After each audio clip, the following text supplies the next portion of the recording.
At 12 minutes past 5 on the morning of April 18, 1906, the brass weight above Lenora Vale's bed began to knock against the wall. It was a small pointed thing on a black cord. Lenora had found it in a drawer 22 years earlier and kept it for reasons she had never admitted, even to herself. Most days it hung perfectly still. That morning it struck the wallpaper once, twice, then again, as if someone trapped inside the plaster were asking to be let out. Lenora opened her eyes. The room moved sideways. The wardrobe crossed half the carpet without falling. The marble washstand split down the middle. Somewhere below, every bell in the house rang at once, though no servant had pulled a cord. Lenora tried to rise, but the floor lifted under her and threw her against the bedpost. The great Vale house, which had stood above Van Ness Avenue for more than 40 years and had survived storms, funerals, weddings, and one family disgrace no one was permitted to mention, groaned like a living creature in pain. Then the ceiling opened. By sunrise, Lenora was sitting barefoot in the street with blood drying above one eyebrow. Her nightdress showed beneath a borrowed man's coat. Behind her, smoke pushed through the broken windows of the house she had believed would outlive everyone who carried her name. A woman in a gray work skirt knelt before her and tied a strip of linen around her cut. Her hands were square, brown with dust, and steady despite the aftershocks. Lenora did not know the face at first. It had sharpened with age. The cheeks were thinner, the mouth firmer, and a silver strand ran through the dark hair at one temple. But when the woman leaned close, Lenora saw a pale notch across her left eyebrow, the mark left by a fall from the Vale Conservatory roof in the summer of 1882. The woman looked past Lenora toward the ruined house. From one pocket of her skirt hung a black cord. At its end swung a brass plumb weight, bright where countless fingers had polished it. Only then did Lenora understand who had pulled her from beneath the fallen door. Adelaide Lark, the niece she had once declared unfit for any respectable home, had come back to find the Vale house on its knees. And Lenora, who had not spoken the girl's name in more than 2 decades, had nowhere else to go. The first shock lasted less than a minute. For years afterward, people argued about the exact length. Some remembered 40 seconds, others swore the earth had moved for 3 full minutes. To Lenora, it seemed both shorter than a breath and long enough to empty an entire life. Her son Walter found her in the street after the worst shaking stopped. He had come from the rear wing with his wife Margaret and their 2 children. 19-year-old June wore a blanket over her nightgown. 12-year-old Peter had one shoe and held the other in his hand.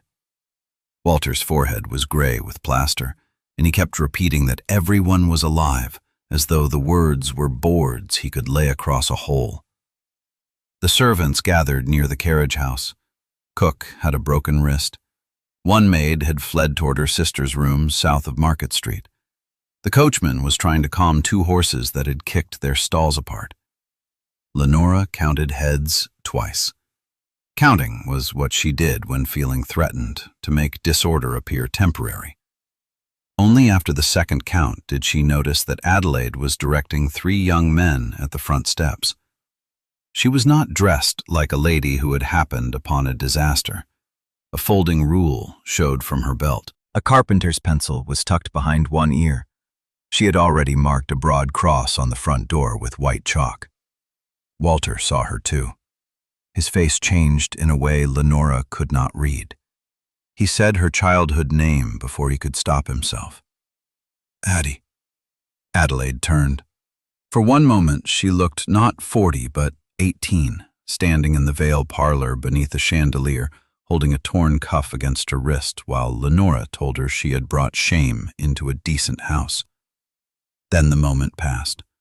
Adelaide told Walter that the west wall had separated from the floor beams. No one was to enter. The warning was given without anger and without any sign that she had once slept in the small room under that same roof. Walter asked how she had come to be there, She explained that she had been inspecting a lodging house 2 streets away when the shock struck. She and her crew had started checking buildings for trapped residents. She had recognized the Vale cornice through the dust. Lenora heard all of this while seated on an overturned flower urn. She wanted to stand, partly because the stone edge hurt her and partly because Adelaide's calm authority made sitting feel like a confession. When she tried, the street tilted. Adelaide caught her under one arm. Lenora pulled away too quickly. "I can manage." It was the first thing she had said to her niece in 22 years. Adelaide did not remind her that she had just been carried through a window. She only asked whether Lenora was dizzy. Lenora denied it. Adelaide watched her for a moment, then turned to help the injured cook. All along the avenue, chimneys had fallen through roofs. Windows had burst outward, covering the pavements with glass that flashed pink in the rising sun. Men in undershirts dragged trunks into the street. Women stood among chairs, portraits, birdcages, and bedding, guarding the pieces of private life that walls had concealed the night before. A fine mahogany door lay across the gutter. A grand piano leaned from a second-story room whose outer wall had vanished. There were no poor houses and rich houses in that first hour. There were only houses that stood and houses that did not. Then came the fires, and rank returned with astonishing speed. Carriages were hired at impossible prices. Families with banknotes moved west. Families without them walked. Servants were ordered to carry silver before water. Men argued over telephones that gave no answer. Rumor moved faster than flame. The business district was burning. The ferries had stopped. The army would shoot looters. The water mains were broken. The whole city would be gone by noon. Lenora ordered the coachman to harness whichever horse could stand. The man told her one mare had torn open its leg and the other would not leave the stall. She ordered Walter to retrieve the family papers from the morning room safe. Adelaide heard her and stepped between him and the broken steps. No one, she said, was entering the house. Lenora stared at her. In the old days, one look had been enough to send Adelaide from a room. Now the younger woman met it without defiance. That made it worse. Defiance could be punished. Calm required an answer. Lenora said the safe contained deeds, insurance policies, and her husband's papers. Adelaide answered that the front hall ceiling was held by one split beam and a strip of lath. Paper was not worth a crushed skull. "You do not know what is in that safe." "No," Adelaide said, "but I know what is above it." An aftershock rippled under the street. The surviving chimney of the Vale house tipped, hesitated, and vanished through the roof. A cloud of brick dust rolled from the upper windows. Peter began to cry. Margaret pulled him against her. Lenora looked at Walter and saw that he would not pass Adelaide. It was the first order Lenora had given in her own street that no one obeyed. By 8 o'clock, smoke had hidden the sun. Adelaide said she knew a building west of the fire line where the family could rest. Lenora refused before hearing more. They had cousins on Pacific Avenue. Walter pointed toward the darkening sky and reminded her that Pacific Avenue lay across streets already clogged with people and wagons. Adelaide did not urge. She gave them the address and said she would take the cook there. Then she lifted the injured woman's good arm around her own shoulders and began walking. June followed. Lenora called her granddaughter back. June looked over one shoulder. Dust streaked the girl's face, and the blanket trailed behind her like a torn court train. She said that Mrs. Keene needed help. Walter and Margaret exchanged a glance. Peter was still crying. The fire bells rang from somewhere inside the smoke, uneven and useless. Lenora rose from the broken urn. She had spent 67 years believing that dignity meant choosing one's destination. That morning, dignity meant keeping both bare feet beneath her while she followed Adelaide Lark through the ruins. They walked nearly 2 miles. At every corner, Adelaide stopped and studied walls before leading them past. She watched the cracks above windows and the angle of chimneys. When she placed the brass weight against a leaning doorway, the cord showed what the eye could not. Twice she changed direction. Once, only moments after she turned them from a narrow street, a stone parapet fell where they would have walked. Lenora began to watch the plumb line. It was the same weight she had found at the back of an attic drawer after Adelaide left in 1884. Lenora remembered picking it up by the cord, disgusted by the dirt on the brass, and by the stubbornness of a girl who had brought a workman's tool into a house with monogrammed linen. She had almost thrown it away. Instead, she had carried it downstairs and placed it in her own drawer. Yet Adelaide had taken a weight with her that night. Lenora remembered that now. There must have been two. The small mystery pressed at her even while buildings burned. They reached a broad, plain house on a rise beyond Franklin Street. It had no marble steps, no tower, and no carved faces over the windows. The clapboards were painted the blue-gray color of fog.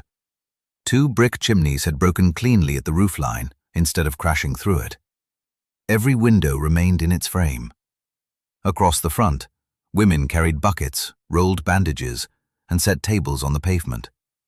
Children sat on blankets beneath a row of pepper trees. A Chinese laundress in a torn brown jacket stirred a stockpot beside an Irish woman, with soot blackening half her face. A nurse pinned a sheet to the fence with the names of people reported missing. Over the door, a modest wooden sign read, "Lark House for Working Women." Lenora stopped. She had heard of Lark House. Nearly everyone in the city had. The newspapers called it an impractical charity when it opened, then an offense to property owners when its residents began attending public meetings. It offered clean rooms to shopgirls, laundresses, widows, and women newly arrived from the country. It had bathing rooms, a shared kitchen, a nursery, and a workshop where women learned trades not usually taught to them. Lenora had never wondered who Lark was. Adelaide crossed the threshold, and the crowd made room for her. Questions came from every side. Was the rear stair safe? Could the attic take more bedding? The Franklin hydrant had failed. Should they send barrels to the well on Buchanan? A woman from the maternity home needed a cart. 2 children had arrived without their mother. Adelaide answered each question quickly. She sent one crew for water, another to take doors off 2 ground-floor rooms so they could serve as wards. She told them to move every open flame into the yard. She checked the cook's wrist herself, then turned to June and asked whether she could write a clear hand. June said she could. Within minutes, Lenora's granddaughter sat at a table recording names. Margaret began folding bandages. Walter joined men carrying water. Peter was given bread and a place beside 3 other boys. No one asked what family they came from before finding work for their hands. Lenora stood in the hall, still wrapped in a stranger's coat. Adelaide returned and told her there was a small room at the back where she could lie down. Lenora said she was not ill. Adelaide glanced at the blood-soaked linen above her eyebrow. She did not smile. "Then you may rest until you are useful." The words were ordinary. Perhaps Adelaide did not even remember their shape. Lenora did. She had once told a frightened 18-year-old girl that usefulness was the rent every woman paid for shelter.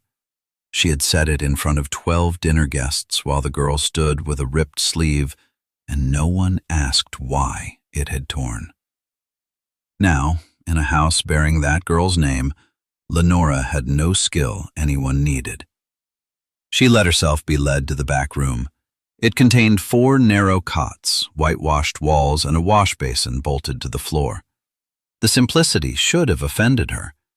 Instead, after the room in which she had woken that morning, its straight walls seemed more luxurious than silk. Adelaide placed a folded dress on one cot. It belonged to a resident who was away visiting family and would not object to its use. Then she turned to go. Lenora asked about the plumb weight. Adelaide's hand moved to the cord at her pocket. For the first time that morning, composure left her face. Lenora explained that there had been one just like it in the Vale house. She had hung it above her bed years ago. She had believed it belonged to Adelaide. Adelaide touched the brass point with one finger. Her father had made a pair, she said. He had given one to his daughter and one to the sister who promised to raise her if anything happened to him. Lenora felt the room narrow. Adelaide's father, Amos Lark, had been dead 27 years. Lenora's younger sister Celia had been dead almost as long. Lenora remembered neither of them giving her a gift. She remembered only a cloth bundle delivered after the funeral and a wild, silent girl sent with it. Adelaide said the second weight had been wrapped in the bundle. A note had been tied around its cord. Lenora had never seen a note. Outside, someone shouted that another fire had crossed Market Street. The house filled with running feet. Adelaide looked toward the door. Lenora wanted to ask what the note had said. She wanted to ask who had removed it. Most of all, she wanted to know why Adelaide had never spoken of it during all the years in the Vale house. But Adelaide was already needed elsewhere. She said they would speak when the city stopped burning. For the next 3 days, it seemed the city never would. Flames climbed the hills in broad orange sheets. Dynamite meant to make fire breaks, shattered windows the earthquake had spared and sometimes spread the blaze. Families pushed trunks until the metal corners wore through the pavement. Refugees slept in parks beneath carpets and curtains held up by broomsticks. Ash fell into cups, beds, hair, and open mouths. Lark House took in 93 people on the first day and another 40 before dawn. The common room became a ward. The workshop became a nursery. Women slept head to foot in the corridors. Adelaide never seemed to sleep at all. Lenora spent the first afternoon on a cot, dizzy with pain and anger. She told herself she was conserving strength. In truth, she did not know how to enter the work outside her door. In the Vale house, usefulness had been arranged by bells. 1 ring brought tea, 2 brought hot water, 3 brought the housemaid. Lenora had supervised meals, linens, visits, wages, mourning, courtship, and Christmas. She had been proud that no guest ever saw the labor required to keep civilization polished. At Lark House, civilization had soot on its face and shouted for more buckets. On the second morning, a girl of perhaps 15 entered the back room carrying 6 chipped cups. She asked Lenora to take them to the yard. Lenora almost told her to find a servant. Then she remembered that the nearest servant was probably carrying someone else's child through a burning street. She took the cups. By noon, she was portioning beans. By evening, she had learned to wrap a strip of wet cloth around her nose when the smoke thickened. She made mistakes. She filled bowls too generously and left nothing for the last 6 people in line. She stacked clean cloth beside dirty cloth and received a sharp correction from a nurse young enough to be her granddaughter. She dropped a kettle because she used a folded lace handkerchief instead of a proper rag. No one called her hopeless. They showed her again. That was the first cruelty of Adelaide's house. It gave Lenora no one to blame for the things she had never learned. On the third night, the fire stopped 3 blocks east of them. People stood in the yard and watched the red sky fade to black. No one cheered. They were too tired, and too much of the city was gone. But shoulders lowered, mothers loosened their grip on children. Somewhere near the back fence, a woman began to pray in Italian. Another joined in English. A third woman, who said she believed in no church, bowed her head anyway. Lenora found Adelaide sitting alone on the bottom step of the rear porch. Her boots were white with ash. A blister had opened across one palm. The brass plumb weight lay beside her. For 2 days, Lenora had watched people bring Adelaide questions. Now she saw what authority cost when it was used to carry fear instead of distribute it. She sat 1 step above her niece. Neither woman spoke for some time. At last, Lenora asked about the missing note. Adelaide looked at the dark yard. She said it had not been a long message. Her mother had written it while feverish, 2 days before she died. Celia had asked Lenora to remember that Adelaide understood the world through her hands. She might fail at what other girls found easy, but that did not mean there was nothing in her. The final line had asked Lenora to place the plum weight in Adelaide's hand whenever she began judging the girl by a measure made for someone else. Lenora listened without moving. "Why did you never tell me?" she asked. Adelaide rubbed the blister on her palm. She had been 14 when she came to the Vale house, she said. She thought Lenora had read the note and simply found it foolish. There was no accusation in the answer. Accusation would have been easier. Lenora remembered the bundle now. It had arrived during the week of Walter's 14th birthday, when 28 guests were expected and the French cook had threatened to leave. It smelled of smoke and camphor. Lenora had told her maid, Hetty, to put the child's things in the attic and burn anything soiled. Hetty had been honest but severe. She had disapproved of Amos Lark, the carpenter who married beneath his wife's family. She might have thrown away the note, or Lenora herself might have torn it loose without reading and forgotten. Either possibility revealed the same thing. A dying sister's last understanding of her child had entered Lenora's house and been treated as clutter. Adelaide picked up the plum weight. She said there was no use holding a trial for a dead maid or a mourning 27 years gone. They had 130 living people to feed at sunrise. Lenora's first impulse was relief. Her second was shame at the relief. She asked whether Adelaide had built Lark House. Adelaide said she had designed it and argued for every plain, expensive feature no donor wanted to pay for. Diagonal wall boards, tied foundations, flexible pipes, light chimneys, wide stairs, doors that opened outward, water barrels in the yard. Men had laughed at the bracing because it hid beneath plaster and impressed no visitor. One newspaper had called the building a box fit for factory girls. It was still a box, Adelaide said. It was also standing. Lenora looked up at the square, dark shape of the house. She imagined the hidden boards crossing behind the walls, taking weight where no guest would ever praise them. She had built her life around visible things: the correct spoon, the recognized name, the unblemished cuff. She had believed unseen labor was lesser labor because it could not be displayed. For the first time, she wondered how many lives were standing because of work she had never noticed. Then Adelaide rose and went inside, leaving the brass weight to swing at her side.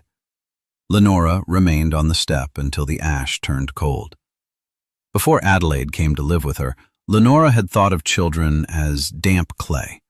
Enough firmness, applied early, could make them take a proper shape. Walter had supported this belief. He was a gentle, handsome boy who kept his cuffs clean, learned his Latin, and apologized before Lenora discovered his mistakes. His father, Gideon Vale, had made a fortune importing hardwood and manufacturing expensive furniture for hotels, banks, and new mansions. Walter understood that he would inherit not only the business, but an obligation to look worthy of it. Adelaide understood no such thing.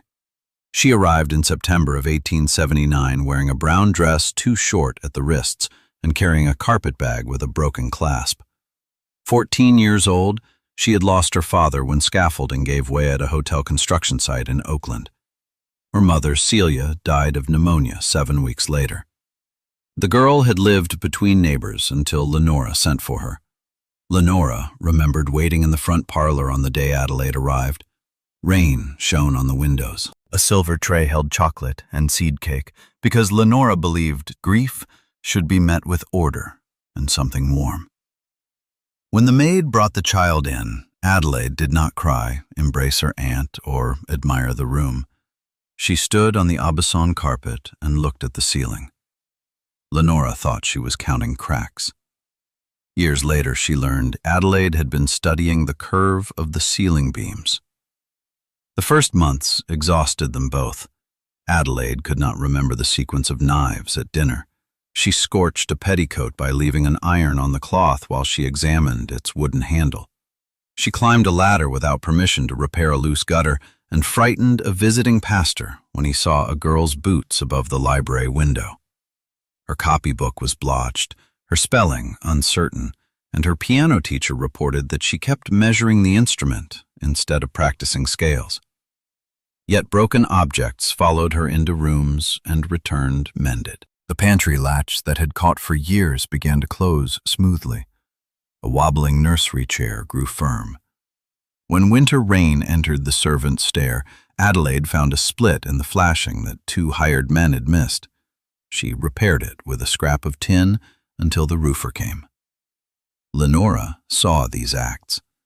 She simply placed them in the wrong part of her mind. Clever hands were useful in a servant, admirable in a man, and alarming in a girl who needed a husband. Her duty, as she understood it, was to correct the imbalance. She enrolled Adelaide at Miss Pritchard's Academy for Young Ladies. The school taught French conversation, music, deportment, watercolor, household accounts, and enough history to prevent embarrassment at dinner. Adelaide failed French, played the piano as if every note had offended her, and spilled ink across a map of Europe. Miss Pritchard said the girl possessed neither attention nor feminine application. What she possessed was hidden in the margins. Tiny floor plans appeared around conjugations. Roof trusses rose between dates of wars. The shaded underside of a staircase occupied half a page intended for moral quotations. Lenora punished the drawings because they displaced the lesson. Adelaide learned to hide them. At 16, she discovered the old plumb weight among her belongings in the attic. Lenora had forgotten it. The girl cleaned the brass with vinegar, replaced the rotted cord, and began carrying it in a pocket. Whenever she was troubled, she let the weight settle. There was comfort in a line that did not flatter anyone. A wall was upright or it was not. The brass did not care who owned the house. The Vale Conservatory became her secret education. It had been added before Walter's birth, an elaborate glass room with palms, ferns, and an iron balcony reached from the second floor. In winter, rain gathered beneath the balcony and darkened one of the supporting posts.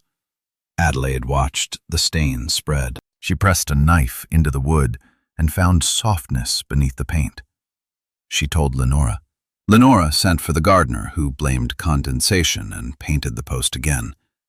Adelaide scraped away the paint. Lenora fined her allowance to pay for the damage. The girl then built a crude brace from discarded boards and wedged it beneath the balcony at night. It was ugly. Lenora had it removed before a luncheon.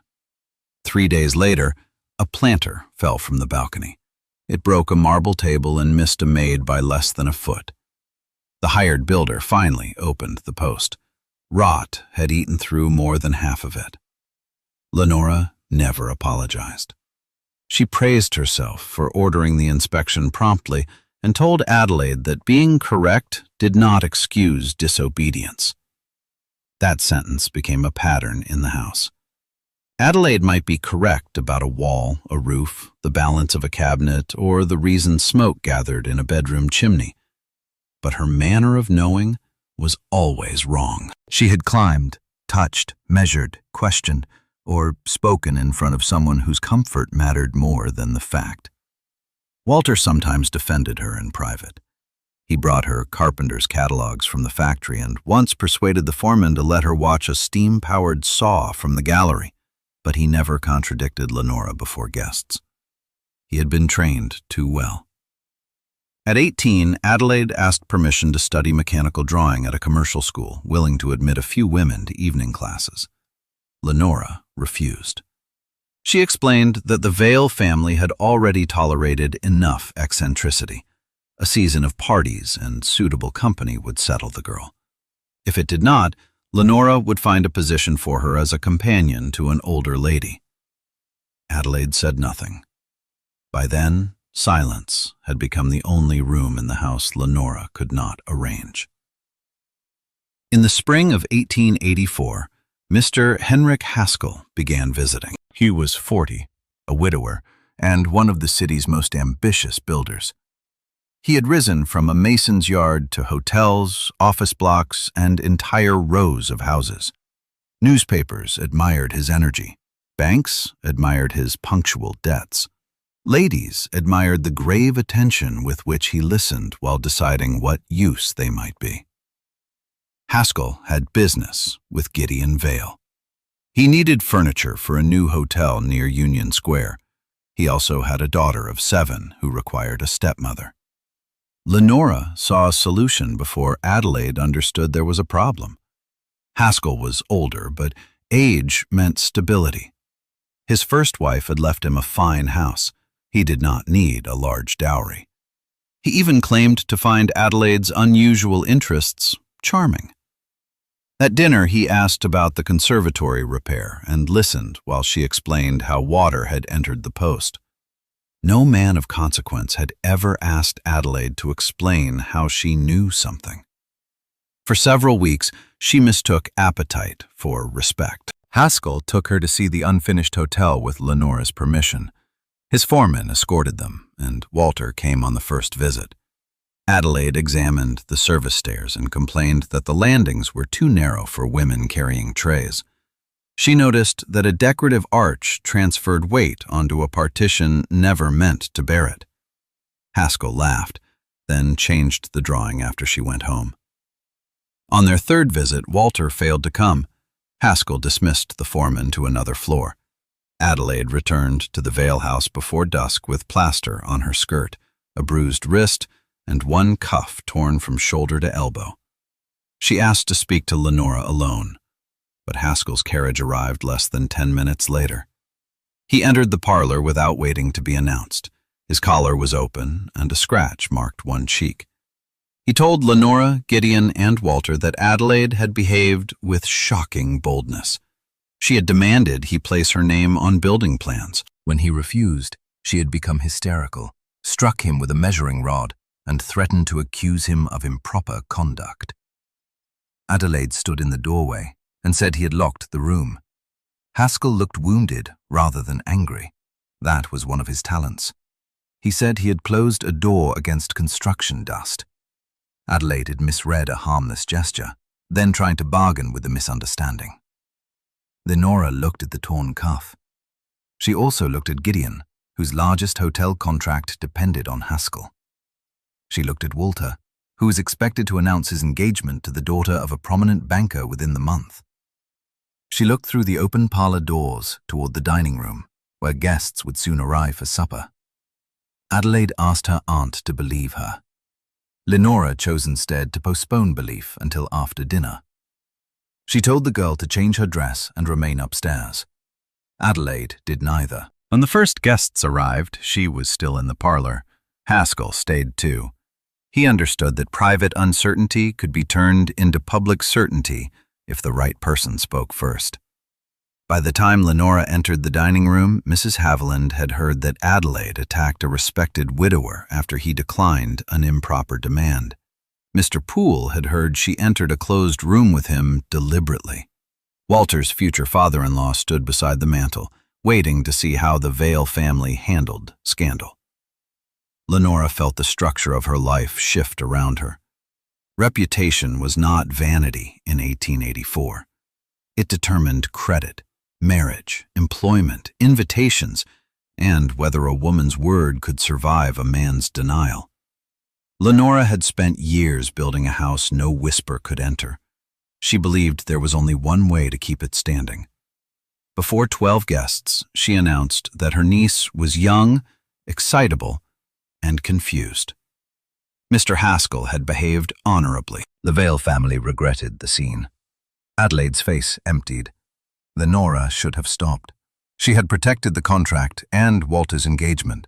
She had given the guests a version they could repeat, but fear often continued speaking after it had secured what it wanted. Lenora said she had tried for 5 years to make Adelaide suitable for a decent household. She had failed. A girl who could not govern her imagination, her manners, or her gratitude was unfit for any respectable home. The room became very quiet. Adelaide looked at each person, perhaps searching for one face that did not accept the verdict. Walter lowered his eyes. Gideon examined his wine. Haskell touched the scratch on his cheek. Adelaide went upstairs. She came down 10 minutes later with her carpetbag and her father's plum weight. No one tried to stop her until she reached the front door. Then Lenora said leaving at night would make the matter look worse. Adelaide answered with the only direct words she spoke that evening. "It cannot look worse from inside this house." She left in the rain. For years, Lenora remembered the sentence as insolence. At Lark House, with refugees sleeping against every wall, she finally heard it as fact. The morning after the fire stopped, an army wagon delivered flour, canned beef, and a printed order requiring Lark House to register under the District Relief Committee. The order named Henrik Haskell as the committee's building advisor. Adelaide read the paper twice. Lenora, watching from the workroom, saw the old stillness enter her niece's face. Haskell had prospered. His hotels stood across the city, or had stood until Wednesday. He had served on municipal committees, contributed to churches, and buried a second wife. At 62, he appeared in newspaper photographs with silver hair and a statesman's heavy jaw. Few remembered the unmarried girl who left the Vale House in 1884. Those who did remembered Lenora's version. By afternoon, he arrived at Lark House with 2 city clerks and a uniformed officer. He did not recognize Lenora in the borrowed brown dress until she spoke his name. His surprise lasted only a moment. Then he bowed and expressed sorrow for the destruction of her home. He called Walter an old friend and told Margaret the city would care for respectable families. To Adelaide, he offered the courtesy one might show a capable housekeeper. He inspected the yard, the crowded halls, and the workshop cots. He said the building had performed admirably, but was not authorized as a hospital or public shelter. For safety, control should pass temporarily to the relief committee. Adelaide could remain as matron. The title struck Lenora with almost physical force. Adelaide had designed the walls around them, raised the money, fought inspectors, and organized relief while the city burned. Haskell reduced all of it to keeping beds neat. Adelaide asked which safety defect required the transfer. Haskell smiled. He said safety involved more than boards and nails. Order required recognized authority. Adelaide took the brass plumb weight from her pocket and offered it to him. If he found one major wall more than half an inch out of line, she said, she would close the sleeping floors herself. He did not touch the tool. Instead, he produced a list of buildings the committee planned to use as district depots. One was the Haskell Arms, a 6-story residential hotel 4 blocks east. Adelaide had inspected its exterior after the quake and marked the south wall unsafe. A long diagonal crack passed through 3 floors. The stone facing had separated near the roof. Haskell said his own engineers found no immediate danger. Adelaide asked to see their report. He said a woman caring for refugees had no standing to demand it. The old dining room returned around Lenora. Polished silver, fixed smiles, Adelaide's torn sleeve. Again, a powerful man was defining the boundaries of what the younger woman was allowed to know. Again, other people were waiting to see which story would become safe to repeat. This time, Lenora knew the cost of silence. Yet she said nothing. She told herself she needed more information. She had seen no interior crack at the Haskell Arms. The city needed depots. A public quarrel might cause the committee to withhold food from Lark House. Haskell held permits, wagons, soldiers, and supplies. Adelaide held chalk. Every reason sounded intelligent. Adelaide signed the registration paper, but not the transfer. Haskell gave her until the next morning to reconsider. Before leaving, he noticed June at the work table copying Adelaide's sketch of a folding washstand. He remarked that Miss Vale had inherited her family's artistic taste. June corrected him. It was not art, she said. It was a hinge that could be cut from scrap metal. Haskell laughed. Lenora heard Gideon's old laugh inside it. the pleasant dismissal men used when a woman's accuracy became inconvenient. After he left, Adelaide ordered every cot moved away from the eastern wall. She sent 2 girls to warn people living near the Haskell Arms. Then she returned to work without asking why Lenora had remained silent. The absence of accusation was becoming unbearable. That evening, Walter found his mother in the yard, straightening bent nails on a flat stone. Good nails had become precious. Children collected them from ruins, and every salvage yard rang with hammers. Walter sat beside her. He looked older than he had before Wednesday. Dust had settled into the lines around his mouth, and his hands, trained for signatures rather than rubble, were blistered. He told Lenora that Haskell knew exactly what he was doing. She asked whether he meant the building or Adelaide. Walter said both. For 22 years, Lenora had believed her son knew no more about that rainy evening than she did. Now he told her he had followed Adelaide and Haskell through the unfinished hotel. He had intended to surprise them. From the landing below, he heard Haskell promise Adelaide he would put her ideas before his engineers if she became agreeable to him. He heard a door slam. He heard Adelaide tell him to move away. Walter had climbed halfway up the stairs when she came running down. He saw her torn cuff. He saw Haskell leave the room, fastening one collar stud. He knew. Lenora's hammer missed the nail and struck stone. She asked why he had said nothing. Walter looked toward June, who was carrying boiled water into the house. He said he had been 18, afraid of losing his engagement, afraid his father would call him a liar, afraid Haskell would ruin the Vale Company. He planned to tell Lenora after the guests left, but then Lenora spoke with such certainty that his own memory began to feel disloyal. By morning, Adelaide was gone, and silence had already protected him. It kept protecting him for 22 years. Lenora wanted to slap him. She wanted to pull him against her as she had when he was small. She wanted to say 18 was only a child. She wanted to say a man old enough to marry was old enough to speak. Each response fought the others. In the end, she asked whether he had ever apologized to Adelaide. Walter said he had tried once, 9 years earlier. He went to Lark House. Adelaide listened and told him an apology given in a private office could not repair a lie allowed to live in public. Then a bell rang. Someone needed her, and the visit ended. Lenora looked at the bent nail between her fingers. All her life, she had treated shame like a stain. Conceal it quickly, and the cloth might still be used. Adelaide understood it as weight. Hidden or not, someone carried it. Walter asked what they should do. It was another habit he had never outgrown. When consequence arrived, he brought it to his mother and waited for instruction. Lenora handed in the hammer. She said he would begin by telling Margaret. Then he would tell June. He would not let the women nearest him continue admiring a man who had once saved only himself. Walter asked about Haskell. Lenora looked toward the dim shape of his damaged hotel above the roofs. "Tomorrow," she said, "we stop being respectable in his way." Before tomorrow came, the Haskell Arms began to fall. It happened shortly after midnight, not as a single collapse, but as a long surrender. Stone facing broke from the south wall and struck the street. A cornice tore loose. Windows burst on the 3rd floor. People, sleeping in the relief line below, woke to the sound of masonry hitting wagons. Adelaide was out of bed before the second crash. She ran with 2 lanterns, a coil of rope, and the same young crew that had found the Vales. June followed, despite Lenora's order to remain. Walter went after her.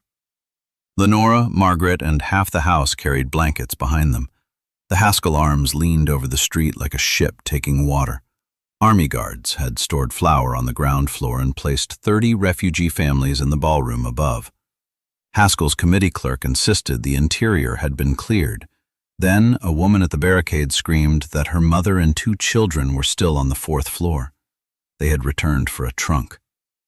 Adelaide studied the wall by lantern light. She let the plumb weight drop from a window frame. The cord hung nearly 2 inches from the sill below. No one could safely climb the main stair. Behind the hotel stood a narrow service court and an iron fire escape installed after the building opened. Its lower ladder had twisted in the quake, but the upper platforms remained attached. Adelaide sent a boy to the carpenter's yard for 2 long planks. She directed men to lash them across the gap from the neighboring roof. The officer refused. He had no order allowing civilians above the barricade. Haskell arrived in a motor car while they argued. He wore a black overcoat over his nightclothes. He said Adelaide was creating panic and demanded that the street be cleared. Then, the trapped children appeared at a 4th-floor window. One held a lamp. Adelaide shouted for them to extinguish it. The child could not hear over the crowd. Haskell said the hotel engineer was coming. Adelaide looked at Lenora. It was not a plea. She did not need permission. She was measuring something Lenora could not see. Perhaps she was deciding whether the older woman would stand aside again. Lenora stepped onto an overturned flower crate. Her borrowed dress was smeared with beans and ash. A bandage crossed her forehead.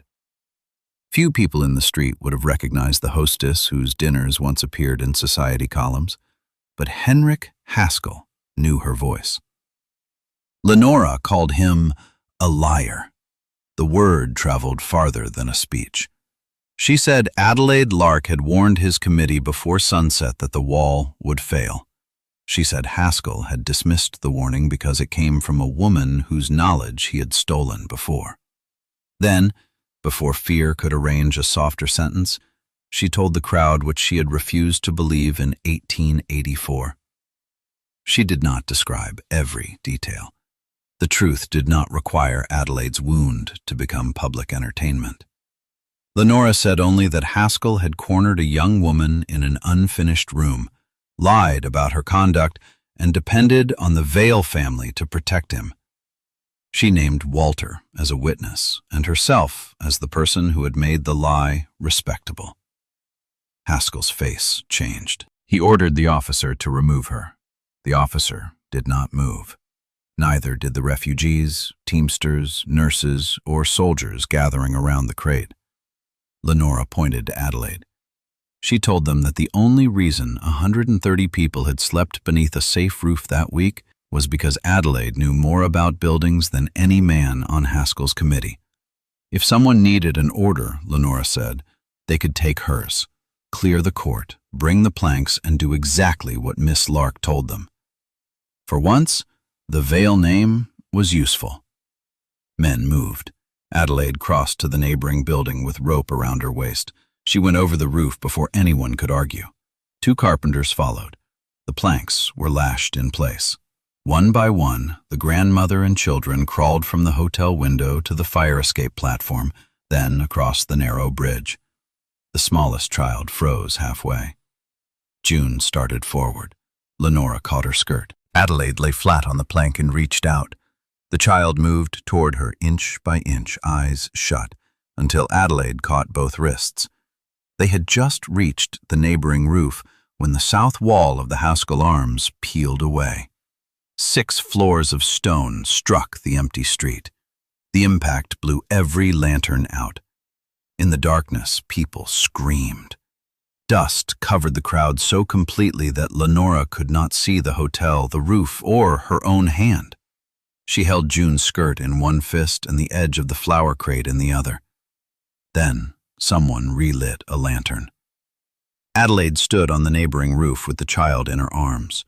Below her, the brass plumb weight swung in a wide, shining arc. No one died at the Haskell Arms that night. By morning, the fact had already begun turning into a story, and the story changed according to who told it. The relief committee praised the discipline of the Army Guards. Haskell's clerk said the evacuation had been planned before Miss Lark interfered. A reporter from the call described Adelaide as a grey-haired matron, though she was neither grey-haired nor a matron. Another paper devoted more space to Lenora's ruined dress than to the failed wall. But the people who had been there remembered. They had heard Adelaide's warning before the stone fell. They had seen Haskell wait. They had watched a woman cross a roof while the men with titles argued over permission. By noon, carpenters, washerwomen, soldiers and refugees repeated her name from camp to camp. Henrik Haskell did not return to Lark House. He sent a notice instead. The district committee suspended deliveries until the house accepted an approved superintendent and submitted to inspection. No reason was given. The flour wagon went to another depot. So did a promised load of blankets. Adelaide read the notice in the yard and pinned it beside the kitchen inventory. Then she divided the remaining flour by the number of people sleeping under her roof. They had enough for 2 days. Lenora expected anger. She had finally spoken the truth in public. She had sacrificed the family name, challenged Haskell, and made herself ridiculous on a flour crate. Some small, childish part of her expected Adelaide to recognize the courage required. Instead, Adelaide asked why Lenora had told the crowd about the hotel room without asking her. Lenora said there had been no time. Adelaide agreed there had been no time to debate the wall. There had been time to choose words. Lenora could have said Haskell ignored her warning because he despised women who challenged him. She could have named his theft of Adelaide's ideas. She could have vouched for Adelaide's judgment. None of that required opening the most frightening hour of an 18-year-old girl's life before a street full of strangers. Lenora felt the old defense rise. She had meant to help. She had told the truth. She had saved lives by breaking Haskell's authority. All of it was true. Adelaide said this gently, which left Lenora nowhere to hide. "You still believed it belonged to you," she said. "My disgrace when you needed silence. My wound when you needed a weapon." She walked away to inspect the damaged chimney. Lenora remained beside the pinned notice. She had imagined repentance as a door. One admitted wrongdoing, crossed the threshold, and entered forgiveness. Adelaide was showing her something more difficult. Repentance was construction. Every board had to be set in the right place, and a grand entrance could not carry a house built without supports. That afternoon, Lenora removed her pearl earrings. They were the only valuable things she still possessed. She had slept in them on the night of the quake because she had returned late from a musicale and been too tired to call her maid. The pearls had belonged to Gideon's mother. Each was nearly round, with a faint cream color that jewelers called warmth. She walked to a pawnbroker's table at the edge of Jefferson Square. The man offered less than a quarter of their value. Lenora argued until he added $20, then accepted because hungry people could not eat family history. The money bought flour, potatoes, lamp oil, and 2 barrels of clean water. She told no one where it came from. By evening, however, June had guessed. The girl noticed everything Lenora assumed young women did not see. She touched her grandmother's bare earlobes and began to cry. Lenora told her not to be foolish. Pearls were stones drilled through the middle. Their purpose had always been to wait for an emergency worthy of them. June asked whether this was what it felt like to lose the Vale fortune. Lenora looked around the yard. A cook from Chinatown was teaching Margaret to stretch rice with broth. Peter and 3 boys were scraping soot from potatoes. Walter had gone to find the company's surviving workers. At the gate, a woman Lenora had never met was leaving a bundle of baby clothes for mothers who had less. Lenora said she did not know whether the fortune was lost. Then she admitted that the question no longer frightened her as much as it had on Wednesday. The next morning, baskets began arriving. The first came from women who had escaped the Haskell arms. It held bread, oranges, and a note with 7 names. The second came from a sailor's mission. A teamster brought beans collected in the Presidio camp. A butcher whose daughter once lived at Lark House sent smoked hams. By noon, the table beneath the pepper trees bent under food. Haskell controlled official wagons. He did not control gratitude. Adelaide said nothing about the pearls. She handed Lenora a knife and set her to cutting cabbage. For 3 hours they worked at the same table without speaking of the past. Lenora's slices were uneven, Adelaide's were worse. She could calculate the load on a stair landing, but seemed incapable of cutting a cabbage into equal pieces. When June pointed this out, Adelaide laughed. It was the first time Lenora had heard her laugh since she was 16. The sound unsettled her more than anger. It proved that a whole life had continued beyond Lenora's knowledge. Rooms full of laughter, meals, friendships, griefs, and ordinary mornings. Lenora had once imagined exile as an empty road. In truth, Adelaide had walked into a city where other doors opened. Several days later, after the worst refugees had been moved to tent camps, Adelaide took Lenora and June to the Vale ruins. The fire had spared the western side of Van Ness Avenue, but the earthquake had made the house uninhabitable. The front portico leaned outward. Rain from a burst tank had soaked the lower rooms. Plaster covered the floors like snow.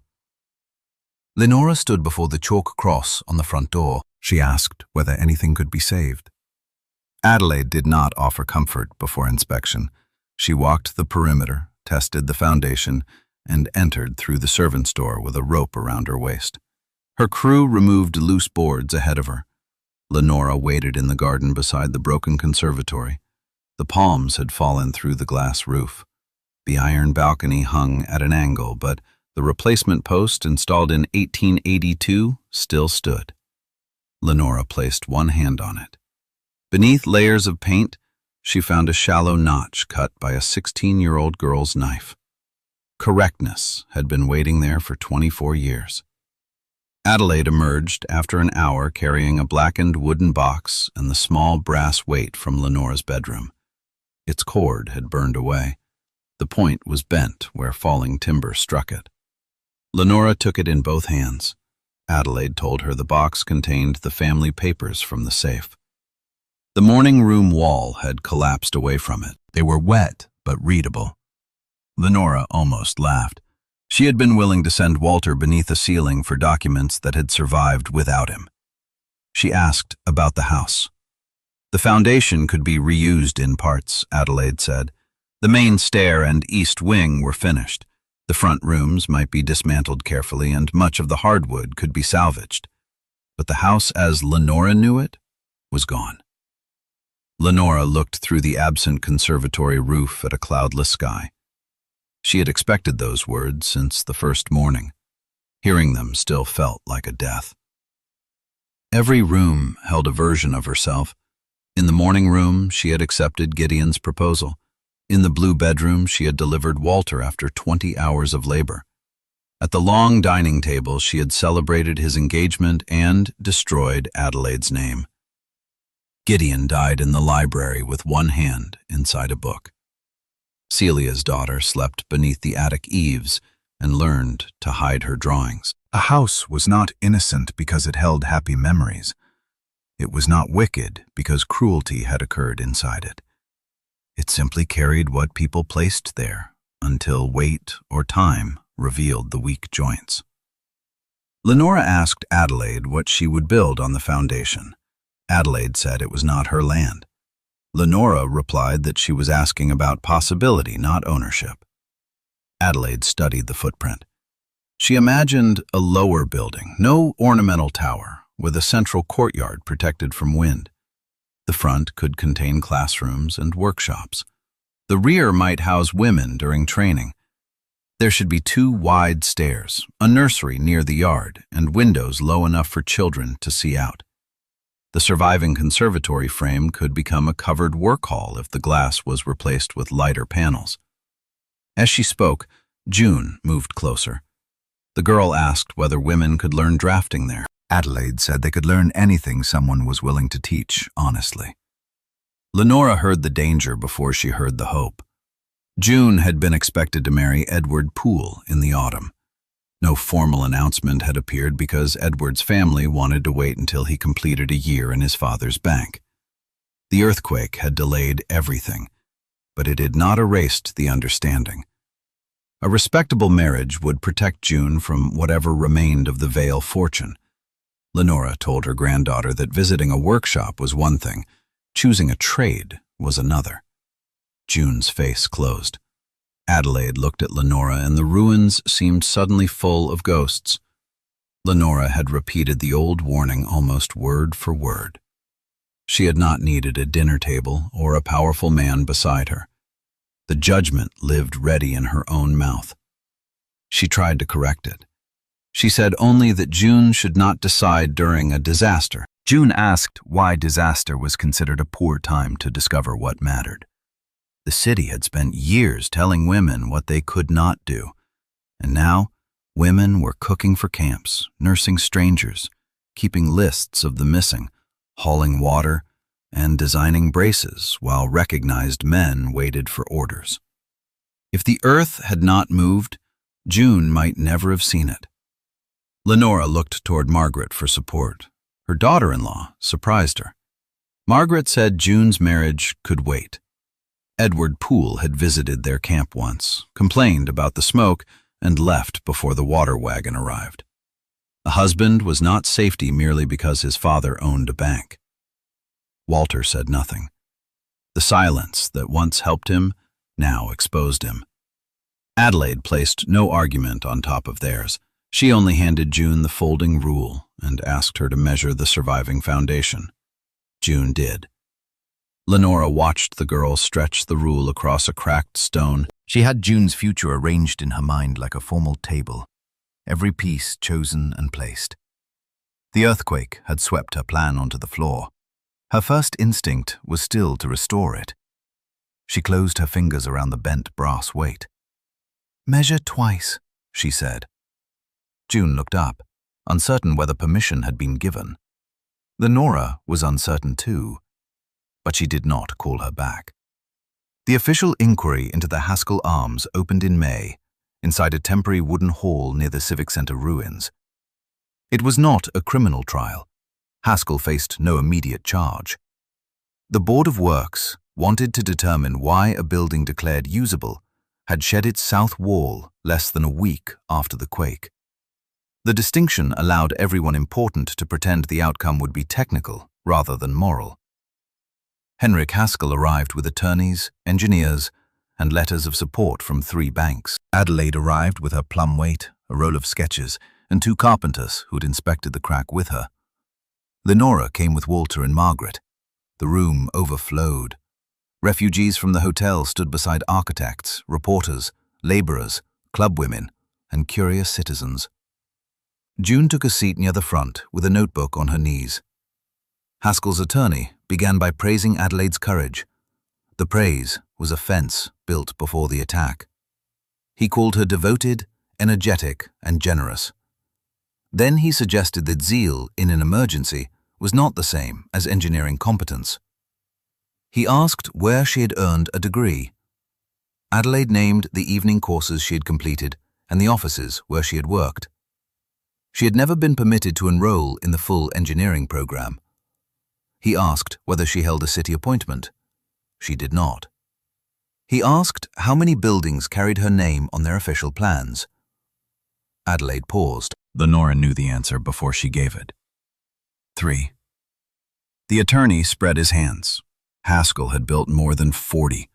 No one mentioned that women were often hired to draw, calculate, and correct plans signed by men. No one mentioned that permission and ability were not the same thing. Then Haskell's chief engineer presented the original hotel drawings. Lenora saw Adelaide lean forward. The south stair, the service landings, and the load-bearing arch were shaped exactly as Adelaide had sketched them in 1884. Decorative details had changed, measurements had been refined, but the solution was hers, the one Haskell had promised to place before his engineers if she became agreeable. For 22 years, people had climbed a stair designed by the girl he called hysterical. Adelaide asked to examine the sheet. A draftsman's initials appeared in the corner, a man who died in 1891. Haskell's name filled the title block. The attorney objected that authorship of an old stair had nothing to do with earthquake damage. Adelaide agreed. Then she used the stolen drawing to prove Haskell had known more than he admitted. The original plans specified iron ties between the south wall and each floor. After the 1898 addition, those ties should have been extended through the new masonry. In the fallen debris, Adelaide had found only shallow clamps fixed to decorative stone. The wall had been attached like scenery. Haskell's engineer blamed unauthorized alterations by a later tenant. One of Adelaide's carpenters produced a section of broken clamp bearing the stamp of Haskell's own yard. The room shifted. Men who had treated the hearing as entertainment began taking notes. Still, Haskell did not appear frightened. Systems had protected him longer than any wall. He said material shortages required substitutions common at the time. The building had passed inspection. If anyone erred, the error belonged to a dead superintendent and a city inspector no longer in office. Responsibility moved around him and found other shoulders. Then Walter Vale asked to speak. His name caused more whispering than Adelaide's evidence. The Vale Company had furnished the hotel. Walter's daughter was known in society. His mother had accused Haskell in the street. Walter stood before the board with both blistered hands visible on the rail. He described what he heard in the unfinished room in 1884. He described seeing Adelaide run from it. He admitted his silence. Then he said Haskell later delivered the disputed stair sketch to Gideon Vale's office and praised it as an innovation developed by his team. Walter recognized Adelaide's hand, the heavy shadow she always drew beneath steps, the small cross she used to mark a fixed joint. He knew the plan was hers, and remained silent again. The admission damaged Walter. Everyone understood that. It might damage the Vale Company in lawsuits over the hotel furnishings. It would certainly damage his place among men who considered loyalty to one another the highest form of honor. Walter spoke anyway. Margaret did not look away from him. Lenora realized her son was doing something she had never taught him, accepting a consequence before knowing whether confession would earn forgiveness. When her turn came, she did not climb onto a crate. She stood at the same rail and limited herself to what was hers to tell. She described Adelaide's warnings about the conservatory post. She described the girl's drawings, repairs, and request for technical training. She acknowledged that she had treated every proof of ability as a failure of obedience. She said the story society repeated about Adelaide had begun with Lenora's authority, not with evidence. One board member asked whether Lenora now believed every claim her niece made about Haskell. It was the sort of question designed to turn truth into family loyalty. Lenora answered that belief was not a favor she was finally granting. Walter had witnessed the event. The stolen drawing was on the table. The failed clamp lay beside it. Adelaide's building stood while Haskell's wall lay in the street.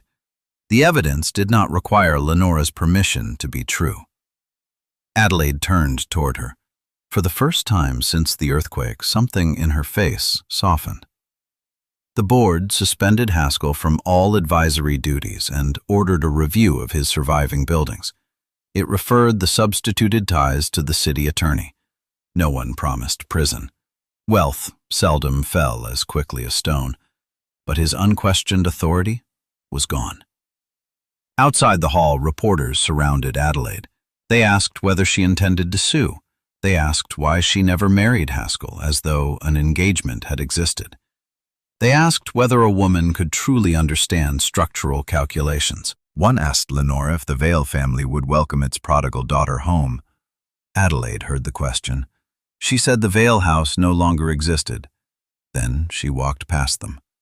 That evening, Lark House received an official delivery of flour, blankets, medical alcohol, and 8 new cots. The district committee had appointed a different building advisor.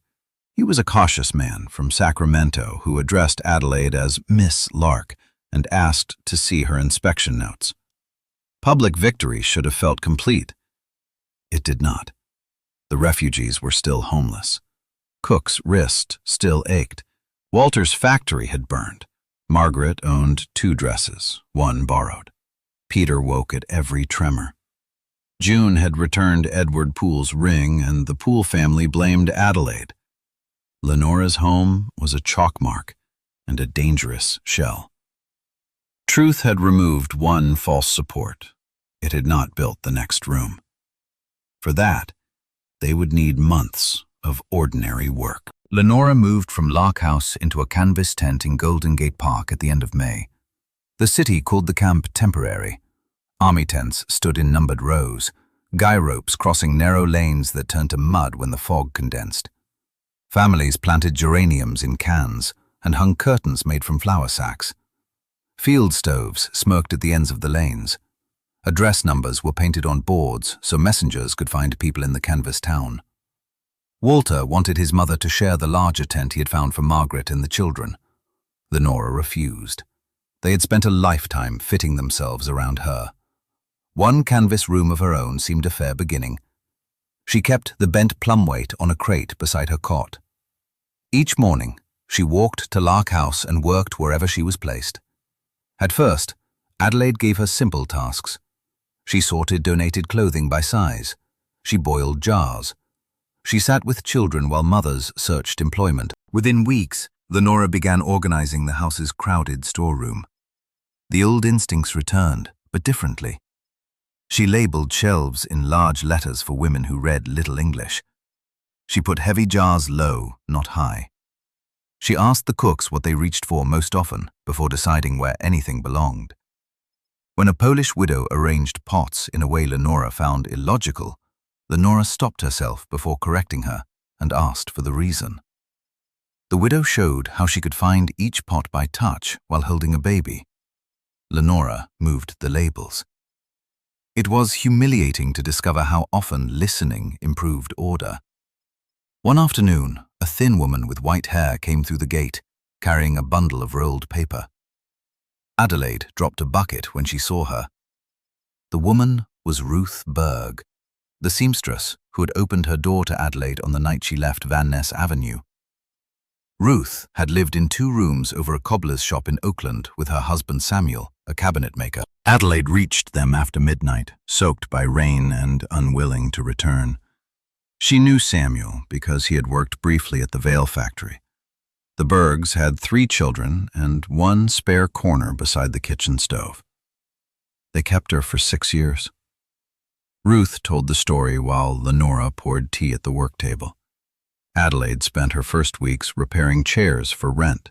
Samuel taught her to sharpen tools and read working drawings. Ruth taught her to cut cloth, not because Adelaide needed to become feminine, but because a pattern was another way to turn a flat idea into a form. In the evenings, Adelaide attended mechanical drawing classes. When the school refused her the advanced course, Samuel lent her the exercises completed by male apprentices. She solved them at the kitchen table. The rolled papers contained those first exercises. Ruth had found them beneath her floorboards after the earthquake. Cross-sections, joints, stairs, roof frames, and one clumsy plan for a house where working women could live without surrendering half their wages. The paper was brittle. Adelaide's hand grew steadier from sheet to sheet. Lenora touched the earliest drawing. The proportions were wrong. The stair ended against a wall. Ink concealed an erased window. She felt unexpected gratitude for every mistake. Someone had allowed Adelaide to be bad at a thing long enough to become good. Lenora asked Ruth why she had taken in a girl surrounded by scandal. Ruth looked puzzled. She said Adelaide had arrived frightened and wet. That was enough information for one night. The truth could be discovered after breakfast. It was such a small mercy that Lenora had to look away. After Ruth left, Lenora helped roll the drawings again. She said the Bergs had done what family should have done. Adelaide tied the bundle with cotton tape. She answered that family was sometimes the person who made room before deciding whether one deserved it. Lenora heard no invitation in the words, but neither did she hear a door closing. Summer came dry and bright. Rubble wagons traveled every main street. Brick dust coated leaves. The city sounded of hammers from dawn until dark. New walls rose behind old facades while arguments over what San Francisco should become filled newspapers and meeting halls. Adelaide joined a committee planning inexpensive homes for displaced women. Her name now attracted donors, but fame created new obstacles. Wealthy patrons wanted a grand entrance bearing their names. One insisted on a music room no resident had requested. Another wanted to forbid mothers with children because a nursery might lower the building's tone. Adelaide brought the disputes to the Lark House kitchen, where the women who would use the homes could answer. Lenora watched donors react when laundresses disagreed with them. She recognized her old expression on their faces, surprised that gratitude had not produced obedience. In July, Edward Poole came to the camp and asked to speak with June. He wore a new summer suit and carried gloves despite the heat. His family's house had survived with minor damage, and their bank operated from temporary offices. He told June he was willing to overlook the returned ring. The earthquake, he said, had unsettled everyone. If she ended her work with Adelaide and avoided public meetings, the engagement could proceed. June listened beneath a eucalyptus tree while Lenora sat close enough to hear and far enough to pretend she could not. The offer was not cruel by the standards that had shaped Lenora. It was generous. Edward did not insult June. He promised a safe house, servants, travel, and children educated in the best schools. He asked only that she give up a future society considered embarrassing. Lenora could see the life arranged behind him. She had wanted it for June since infancy. June asked whether Edward would enter a house she designed. He smiled and said he hoped she would never need to design one. The answer carried no malice. That made it final. June declined. Edward turned to Lenora, expecting correction from the proper authority. For several seconds, every old fear returned. The Vale Company was damaged. Walter's confession had cost them contracts. June might never receive another offer from a man of her class. People already said Adelaide Lark had turned the girl against marriage. Lenora thought of the parlor in 1884. Respectability had once presented itself as a wall she must hold up alone. In truth, it had been a ceiling pressing down, and she had placed Adelaide beneath the weakest beam. She told Edward that June had answered. He reminded Lenora that young women often confused excitement with judgment. Lenora replied that old women often confused fear with wisdom. Edward left with the ring still in his pocket. June sat beside her grandmother. She expected a lecture. Lenora expected to give one. Instead, she asked whether June truly liked the work or merely admired Adelaide. June considered before answering. She liked tracing how people moved through rooms. She liked drawing a door and knowing someone carrying hot water would not have to twist sideways. She liked that a good building could help a tired person without asking to be thanked. She did not know whether she had talent. She wanted time to find out. Lenora said wanting time was not the same as having ability. June's shoulders stiffened. Then Lenora added that lack of ability at the beginning was not a verdict. It was a beginning. The girl took her hand. Lenora let her.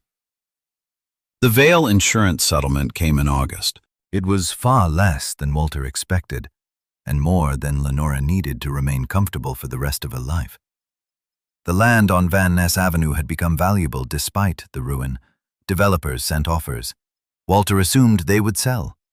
Lenora asked the family to meet at the broken conservatory instead. They gathered on a clear afternoon. Walter, Margaret, June, Peter, Adelaide, and Ruth Berg. Mrs. Keene came with her wrist still stiff. 2 residents represented Lark House. Lenora had invited no banker and no attorney to explain what was sensible before the people affected could speak. She proposed using the land and settlement to build the training house Adelaide had imagined. Walter's surprise hurt, though he tried to conceal it. The property was his inheritance in all but law. He had expected it to secure the family's future while he rebuilt the company. Lenora said the future was exactly what she meant to secure. Walter asked whether the new building would bear the Vale name. Lenora had once intended that. She had imagined a carved stone over the entrance. The Vale Institute for Women. The gift would redeem the family publicly. Society would praise her generosity. The same newspapers that described her borrowed dress would print her portrait. Then she understood that she was again reaching for Adelaide's life to repair her own name. She said the women who built and used the school should choose its name. Adelaide did not accept the offer immediately.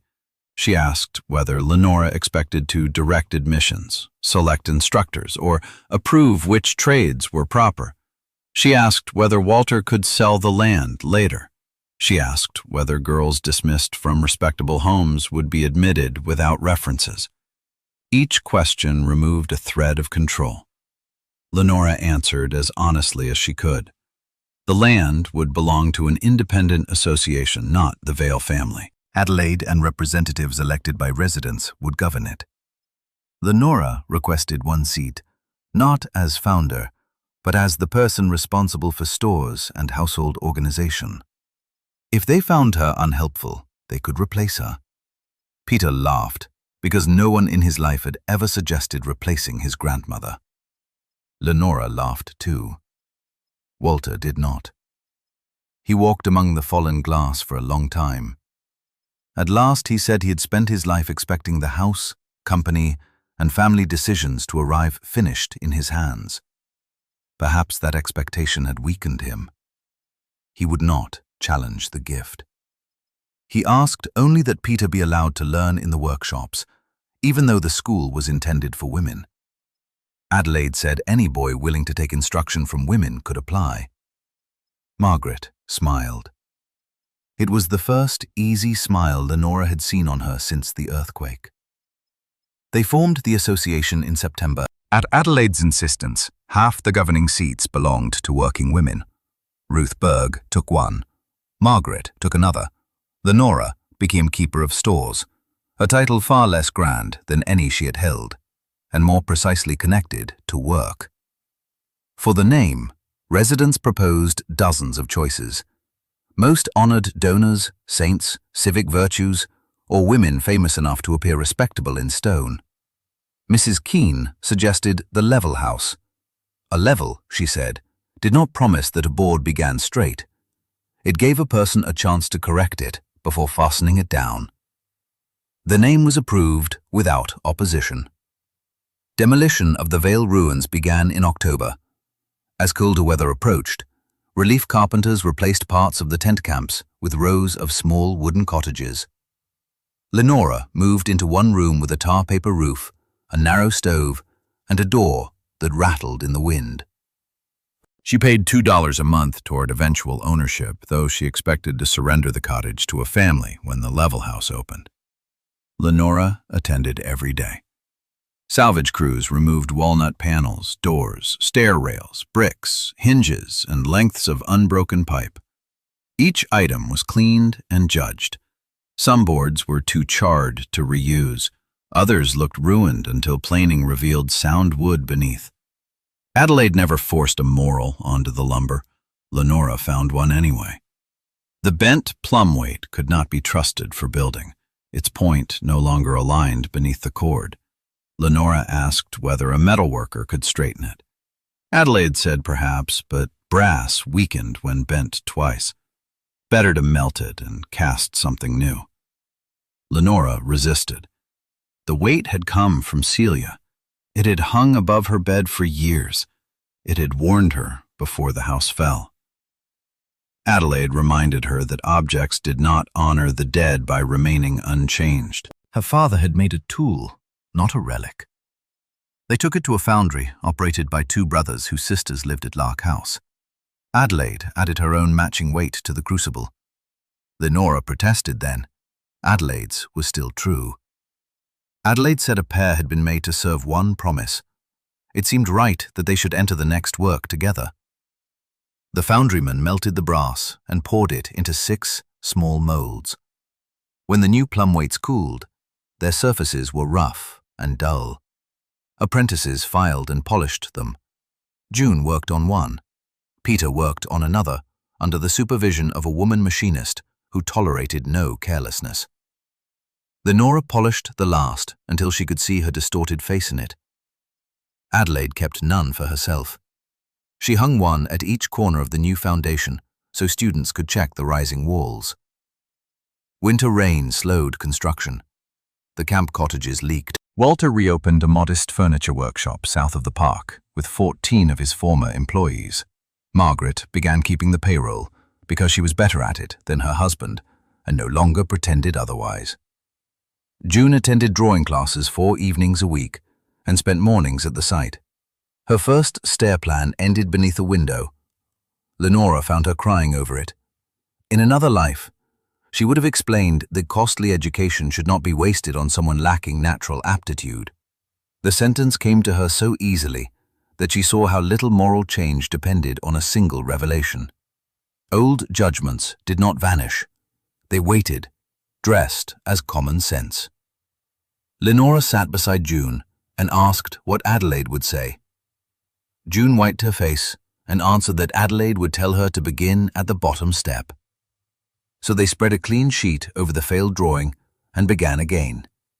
Lenora could not help with the geometry. She kept the lamp filled, held the ruler when asked, and stopped talking when June needed quiet. It was enough for one night. In March 1907, nearly a year after the earthquake, Henrik Haskell was indicted for falsifying inspection statements related to 2 buildings. The more serious charge concerning the hotel wall ended in a fine and a prohibition against city contracts. His attorneys appealed. He retained a house in Oakland and enough money to live well. Some people called that injustice. Lenora agreed. But the review of his buildings led to repairs in 11 lodging houses. Fire stairs were widened. Masonry was tied. Heavy cornices were removed. His name no longer ended an argument. Adelaide said safety rarely arrived as the punishment people deserved. More often, it came as the repair someone finally made. The level house opened on April 18, 1907. There was no marble entrance. The salvaged walnut from the Vale dining room became work tables. The conservatory iron was recut for the covered hall. 2 wide stairs rose around an open center where light reached every floor. The nursery windows were low enough for children to watch carts pass on the avenue. Above the entrance, students had carved a simple horizontal line into the lintel. Lenora arrived before dawn. She walked through the storeroom, checked the soap, counted towels, and moved 1 crate of jars to a lower shelf because the new assistant was short. In the kitchen, Mrs. Keene supervised oatmeal for residents. Ruth Berg pinned a crooked curtain over the office window. Walter delivered 6 chairs from his rebuilt workshop. Margaret brought payroll envelopes for the first instructors. Peter ran messages until someone made him sweep. June stood in the drafting room beside her first completed plan, a wash house for the park cottages, approved for construction by the Camp Commission. The lines were not graceful. The doors were wide, the drains sensible, and every stove had clear space around it. Adelaide studied the sheet and pointed out 2 errors. June thanked her. Guests began arriving at 9. Working women came first, then reporters, donors, city officials, carpenters, mothers, children, and curious neighbors. Several ladies who had once refused to sit near Adelaide now praised her vision. She accepted their money and did not mistake it for friendship. At 10, the board gathered beneath the entrance lintel. Someone had prepared a ribbon, but Adelaide refused it. A doorway did not become useful because a wealthy person cut silk in front of it. She asked Ruth Berg to open the door. Ruth turned the handle and stepped aside. People entered. There was no speech from Lenora. She had written one, then burned it in her cottage stove. It told the story too neatly. It made a straight path from error to redemption and placed her courage near the center. The truth was less flattering. She had failed Adelaide for years, defended the failure for decades, and changed only when the fallen city left her unable to look elsewhere. No speech could make that balance level. Near noon, Lenora found Adelaide alone in the former conservatory frame. Rain tapped on the new light roof. At 6 work tables, students were learning to read plans, set type, repair furniture, and measure cloth. A young mother kept one foot on a cradle while practicing joints with scrap wood. Adelaide held the 6th brass plumb weight. 5 had been fixed at the foundation during construction. This one remained unused. She handed it to Lenora. Lenora said it should belong to June. Adelaide had already given June a folding rule. The weight, she said, belonged to the person who had finally learned what it measured. Lenora closed her hand around the brass. She wanted to ask whether Adelaide forgave her. For months, she had avoided the question because she feared the answer, and because asking could itself become a demand. The word stood between them now, larger than the object. Adelaide understood. She said there were mornings when she forgave Lenora, and afternoons when she remembered the dining room and did not. There were parts of her life made possible by leaving, and parts that would always bear the cost. She could not give one answer that erased all the others. Lenora nodded. "Then don't," she said. It was the simplest permission she had ever given, and the hardest. Adelaide looked across the hall at the students. She admitted that the 18-year-old she had been still waited sometimes for footsteps in the rain. In memory, she reached the corner and paused, certain her aunt would come after her. For years, Adelaide despised that girl for waiting. Lenora felt the full weight of what she had not done. She said the girl should not be despised. Someone should have come.